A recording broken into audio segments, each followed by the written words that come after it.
ఇంక ఎంత సాధిస్తారయ్యా పచ్చళ్ళు పచ్చళ్ళు అని. ఎవరికి కావాలి నీ పచ్చళ్ళు? పచ్చళ్ళు లేని వాళ్ళకి కావాలి నీ పచ్చళ్ళు. ఏప్రిల్ మే కాలంలో అంటేనే పచ్చళ్ళు వడియాలు పట్టుకునే కాలం అని అందరికీ తెలుసయ్యా. మీరేం పచ్చడి పట్టారు? మామిడికాయ పచ్చడి పట్టామక్క. మీరు? మామిడికాయ తొక్కు పచ్చడి పట్టామక్క. అలాగే చికెన్ పచ్చడి కూడా. మీరు? టమాటా పచ్చడి, ఉసిరికాయ పచ్చడి. అక్క మీరు? అన్ని రకాల వడియాలు పట్టామక్క. ఈడ ఎవరిని అడిగినా కూడా అన్ని రకాల పచ్చళ్ళు వడియాలు పట్టుకున్నామనే అంటారు. ఇదంతా ఎందుకయ్యా? ఇప్పుడు నేను చేసిన వెరైటీ కూర ఏంటో తెలుసా? వడియాలు టమాటా ఎగ్ పులుసు అయ్యా. ఈ కూర తిన్నారంటే సంవత్సరం వరకు గుర్తుపెట్టుకుంటారు. ఎందుకంటే అంత కమ్మగా ఉండిద్ది, అంత రుచిగా ఉండిద్ది. మరి సంవత్సరం మొత్తం గుర్తుండాలంటే ఇలాగ వడియాలు పచ్చళ్ళన్నీ ఏప్రిల్ మేలో దిట్టంగా పట్టేసుకోండి. అయ్యి బాబోయ్, ఇంకో డైలాగ్ మర్చిపోయానే. సమ్మర్ హాలిడేస్ అంటే సెలవులే కాదు, చేతి నిండా పనొచ్చే పచ్చళ్ళ సీజను. గుర్తుందా బ్రాండ్? అయ్యి బాబోయ్, డైలాగ్ అంతలాగా అదరగొట్టపోయినా కూర మాత్రం కొట్టేశాను. అంత కమ్మగా ఉంది. మరి వడియాలు కోడిగుడ్లు కర్రీ. ఈ కర్రీ తిన్నారంటే సంవత్సరం వరకు నిజంగా గుర్తుపెట్టుకుంటారు. అంత రుచిగా అంత క్రిస్పీగా ఉండిద్ది. మరి నేను చెప్పినట్టు చేశారనుకో కమ్మగా తింటారు. మరి ఎట్టా చేశానో ఇంత రుచికరమైన వంట మరి వీడియో చూడడానికి వచ్చేయండి. నేను ఆల్రెడీ వడియాలు నేను ఎండలో ఆరబెట్టినవన్నీ వీడియో పెట్టాను. ఆల్రెడీ ఒక 3 రోజులు వెనక్కే ఉన్నాయి, ఒకసారి చూడండి. ఇప్పుడు నేను కూర గురించి చెప్తాను. మరి ఈ వడియాలు కూడా మళ్ళీ దీంట్లో యాడ్ చేశాను అనుకో అసలే అంతంత మాత్రమే చూస్తున్నారు వీడియో, ఇంకా తల బాధేసుకుంటూ ఉంటారు. అందుకనే ఆ వడియాలది బిట్టు మాత్రం ముందు 3 రోజుల ముందు వెనకాలది చూడండి. తర్వాత ఇప్పుడు కూరది మాత్రం విషయం చెప్తానే. ఏంది వీడియో చూడడానికి వస్తున్నారుగా, చూస్తారులే. ఈ వీడియో అనేది అంత క్రిస్పీగా అంత టేస్టీగా ఎట్ట వచ్చిందో మీకు కొడుకు అంత ఆతృత ఉండేదిగా, నేను ఎందుకు మిస్ చేస్తాను. ఇప్పుడు నేను ఒక కడాయి పెట్టుకొని స్టవ్ ఆన్ చేసుకొని ఒక 5 టేబుల్ స్పూన్ నూనె అనేది వేసుకొని, మీ దగ్గర ఏ నూనె ఉంటే ఆ నూనె వేసుకొని, నేను ఎక్కువగా ఏడుశనగ నూనె వాడుతూ ఉంటాను ఇంట్లో. ఇట్లాగ వడియాలు కూడా వేసుకొని చక్కగా దోరగా నాజుగ్గా వేయించుకుంటూ ఉండండి. వడియాలు నూనెలో వేయించుకునేప్పుడు సన్న మంట మీద పెట్టుకోండి. ఒకవేళ పెద్ద మంట పెట్టుకున్నారనుకో మాడిపోతూ ఉండిద్ది, ఇంకా లోపల పచ్చితనం అట్టాగే ఉండిద్ది. అదే సన్న మంట పెట్టుకున్నారనుకో దోరగా నీట్గా కనపడుతూ ఉండిద్ది. మళ్ళీ తినేటప్పుడు కూడా మనకి పర్ఫెక్ట్గా రుచిగా ఉన్నట్టుగా ఉండిద్ది. అర్థమైందా? ఈ విధంగా ఉన్నప్పుడు మీరు వేరే ప్లేట్లో ఈ వడియాలన్నీ తీసేసి ఇప్పుడు అదే కడాయిలో ఒక పెద్ద సైజు ఉల్లిపాయ చిన్న ముక్కలుగా కట్ చేసుకుని 2 నిమిషాలు దోరగా వేయించుకోండి.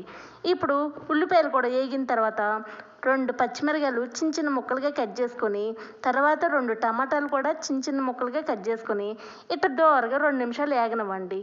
ఇట్లా కంప్లీట్గా ఉల్లిపాయలు టమాటాలు పచ్చిమిరకాయలు కూడా కంప్లీట్గా వేగిన తర్వాత ఇప్పుడు 1 టేబుల్ స్పూన్ వరకు అల్లం వెల్లుల్లి garam masala paste 1 tablespoon వేస్తే చాలు. ఇట్లా వేసి కమ్మగా ఒకసారి కలుపుకోండి. ఇక ఈ అల్లం వెల్లుల్లి పేస్ట్ కూడా పచ్చివాసన పోయేలాగా 2 నిమిషాలు దోరగా వేగిన తర్వాత 1/2 టేబుల్ స్పూన్ వరకు పసుపు వేసుకోండి. తర్వాత 1.5 టేబుల్ స్పూన్ వరకు కారం, 1.5 టేబుల్ స్పూన్ వరకు సాల్ట్. మరి సాల్ట్ అనేది అడ్జస్ట్మెంట్, మీరు ఒకవేళ తక్కువైనా మళ్ళీ వేసుకోవచ్చు. నేను వేసే విధానంగా అయితే పర్ఫెక్ట్గా సరిపోద్ది. ఇట్లా వేసుకుని శుభ్రంగా కలుపుకోండి. ఇలా ఉప్పు కారం పసుపు కూడా శుభ్రంగా 2 నిమిషాలు ఇలా ఆ ఉల్లిపాయ పచ్చిమిరపకాయ టమాటాలు అల్లం వెల్లుల్లి పేస్ట్ మొత్తం మగ్గేలాగా ఇలాగ 2 నిమిషాలు కలుపుకొని ఇప్పుడు మీరు ఏం చేయాలంటే చింతపండు అనేది నానబెట్టుకోండి.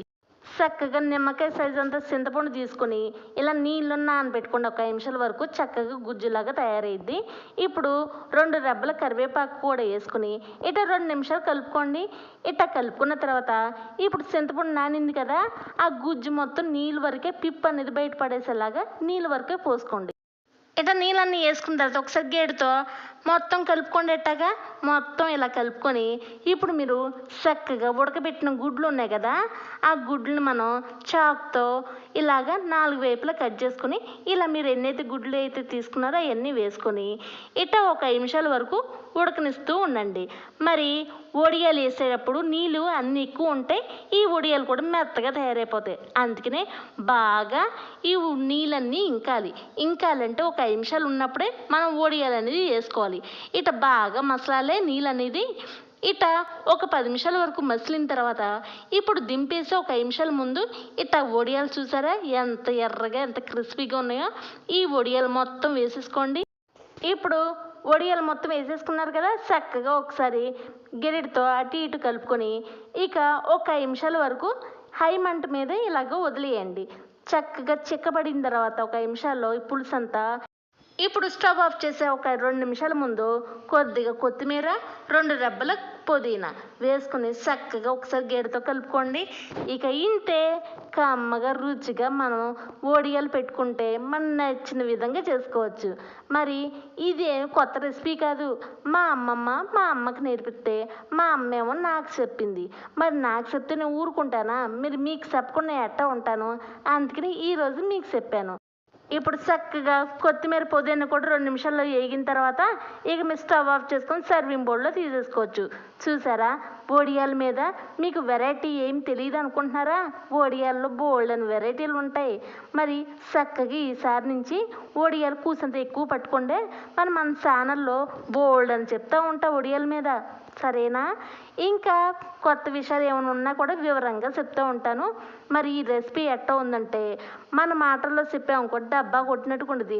అది మనకు కరెక్ట్ కాదు. కానీ ఇలా నేను చెప్పినట్టు చేయండి, ఇంట్లో ట్రై చేయండి. తర్వాత మీకు నచ్చితే ఇమీడియట్గా నాకు మెసేజ్లు చేస్తారు అంత రెసిపీ బాగుందని. సరేనా?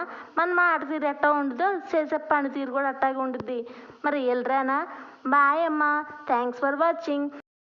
ఇగో నేను ముందు డైలాగ్ కొట్టానే, అది మాత్రం ఏదో సరదాగా కొట్టేశాను. కానీ ఇది మనసు కూసంత కష్టం పెట్టుకోకండి. సరేనా? వెళ్ళొస్తానే, బాయ్. మీరు ఇట్టగా కమ్మగా రుచులు ఇలా వడియాలు పచ్చళ్ళు పట్టుకున్నారనుకో సంవత్సరం వరకు కూర లేకపోయినా బాధపడం, అలాగే పెరుగులు లేకపోయినా బాధపడం. పచ్చళ్ళతోనే కడుపు నిండిపోతూ ఉండుద్ది. మరి ఆ సీజన్ ఎప్పుడంటే ఏప్రిల్, మే. మరి సెలవు సీజనే కాదు, కమ్మగా పచ్చళ్ళు పట్టుకుని వడియాలు పట్టుకునే సీజన్ కూడా. ఎంత ధైర్యమే వాన మా ఇంటికొచ్చిన పైన. మరి ఎట్టా ఉంది?